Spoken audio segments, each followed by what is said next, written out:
découvert une œuvre monumentale de Michael Lin à Pékin, et quelques années plus tard, on a eu la chance de le rencontrer à Shanghai et de lui demander s'il serait possible de travailler un jour sur des objets beaucoup plus petits, chose qui était pour le moins inhabituelle dans son travail. Et très gentiment, il a accepté de le faire à l'occasion de notre 150e anniversaire. With my work, I usually am dealing with architecture, and I think my work is more actually closer related to architecture than to painting. I remember even saying that I'm a house painter, and I think that has some sort of relevance in the kind of work that I do. In a way, there's this kind of intervention into the architecture, and it creates these kinds of spaces, and that the audience can occupy, so that their relationship to the work is not one of distance. Somehow they are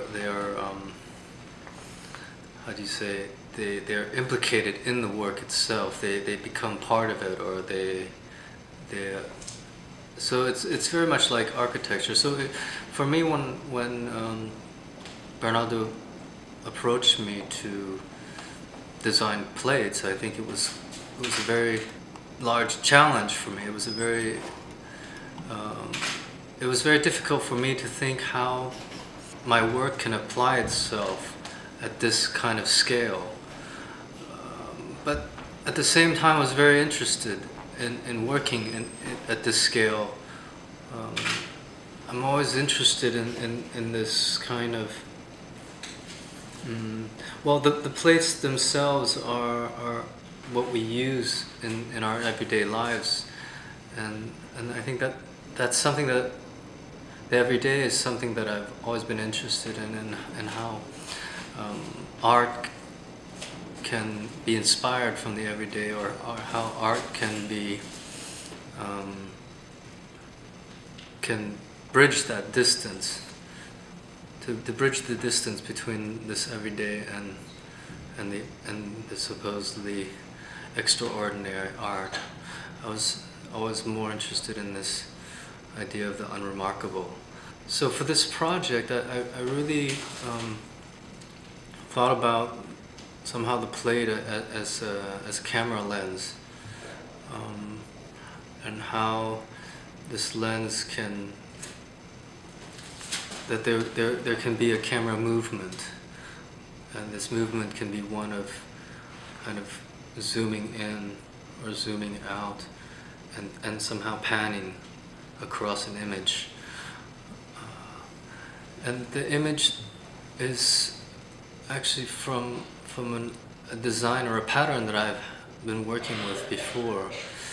And all of my work from the last 15 years have been inspired by textile designs from the recent past, and in particular Taiwanese textiles,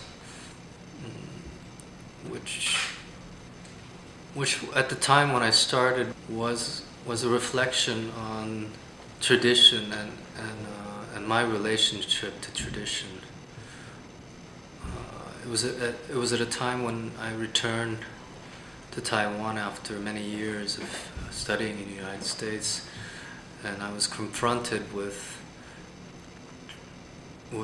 this familiar but also unfamiliar tradition that I was coming from. And so it was this reconnection.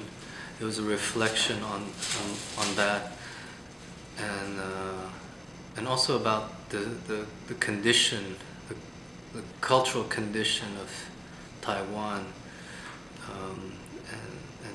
and its positioning in relation to China and the world.